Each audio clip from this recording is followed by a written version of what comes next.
I've spoken about unexamined expectations so often. Unexamined expectations are expectations you never looked into.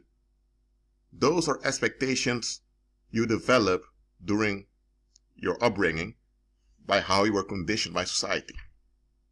And those expectations can either be that you align yourself with what society expects of you, or you resist it. So also expectations developed out of resistance can also be unexamined. Why? Because they are unconscious, but nevertheless, those are your expectations now, even though you were conditioned into them. The reason I've spoken so often about unexamined expectations is because those thought constructs, those thought patterns that people don't examine is what binds them to the paranormal. Even if you can get away in the social world with expecting weird things, it's not really getting away with it. Why? Because the moment you operate in the negative, you attract demons onto you. Demons feel comfortable around you.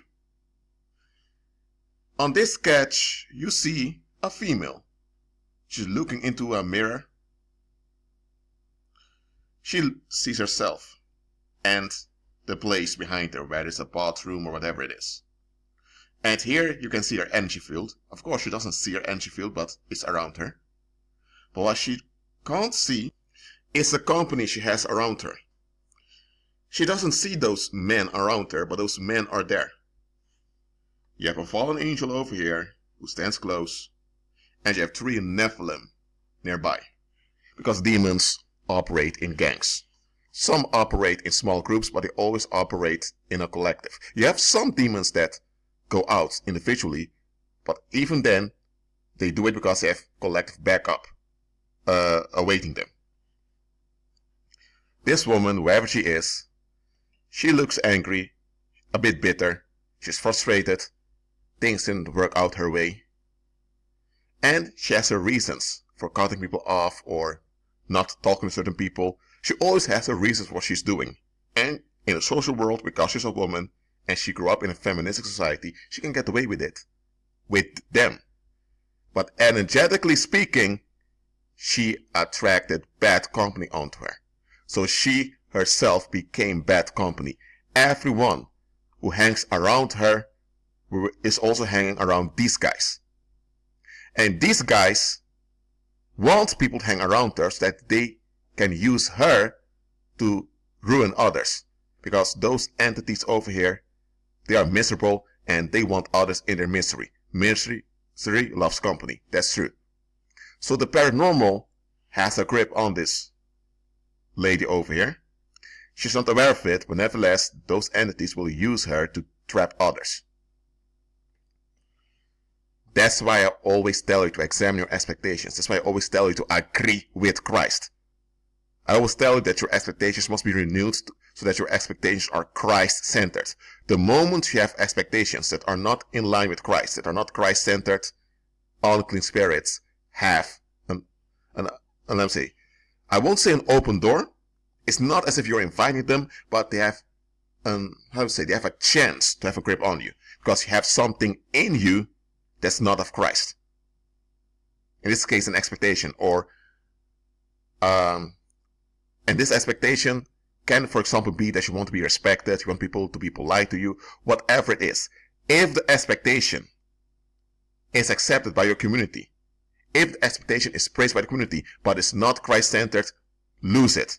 Because those guys over here, they hang around people like this chick over here, and they are hungry for male energy, for male attention. Because remember, those guys are fags. Straight up. They hate females, but they know that they need to use females to get to men because they want to drain male energy. Okay? So whether you're male or female, watch out with your expectations.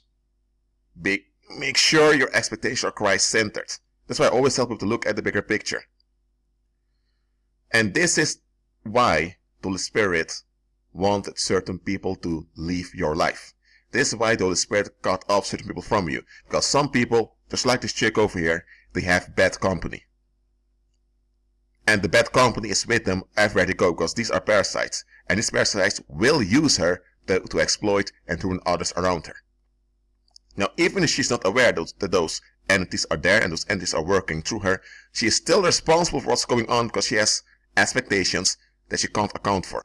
It doesn't matter if it comes to her upbringing. It doesn't matter if she grew up in a society where feminism is dominant and women are kind of excused for their negative attitudes. It doesn't matter. The entities are there. If you're operating in the negative, you attract them. And if you persist in the negative, you become a partner of them. And they'll give you smooth success in some areas, just so that they can keep on using you. That's why you have folks out there. They have everything going smooth for them. And they're not even well-mannered. Some of them are flat-out jerks. But still, things just happen for them. Why? Because they have bad company around them that makes their things easy for them, so that they can keep using them to destroy others. So always look at the bigger picture. If you have an individual where everything is smooth all the time, they have smooth success, everything just happens easily and quickly for them, that's not from God. That's not from the Most High. That's from the paranormal. Some believers can see the spiritual. So some believers may see this chick and they don't even need a mirror. They can clearly see the entities around her. And ladies, to you, I say the following. If you have a female friend or a female associate that's like this chick over here, things just go smoothly for her, or she always is complaining but never really doing anything about it, lower your contact, because the bad company she has around her makes her into a bad company, and those men that are attached to her, I'm not talking about her exes, I'm talking about those demons, will use her to ruin you. Okay? Well, I don't want to make this video too long. Just realize that someone doesn't have to be an evil person for them to be dangerous for you. Some people just have unexamined expectations that they don't want to look into. They're holding on to stuff that keeps them in bondage, and this enables demons to use them and to work through them. Now, such people can be dangerous for you, or better said, they are dangerous for you. Sometimes the Holy Spirit will tolerate such people around you so that you can minister onto them, but when they persist in the negative, the Holy Spirit will have enough of them and the Holy Spirit will ban them from you. Just like the Holy Spirit banned this guy from the heavens. These ones were not banned, those are just Nephilim filth. They will be thrown in the lake of fire also. But the Holy Spirit will ban some people from you for your own good. Well, I'm going to close this video. Check your expectations. Beware with your expectations. Make sure your expectations are Christ-centered. That's it for now. Agree with Christ.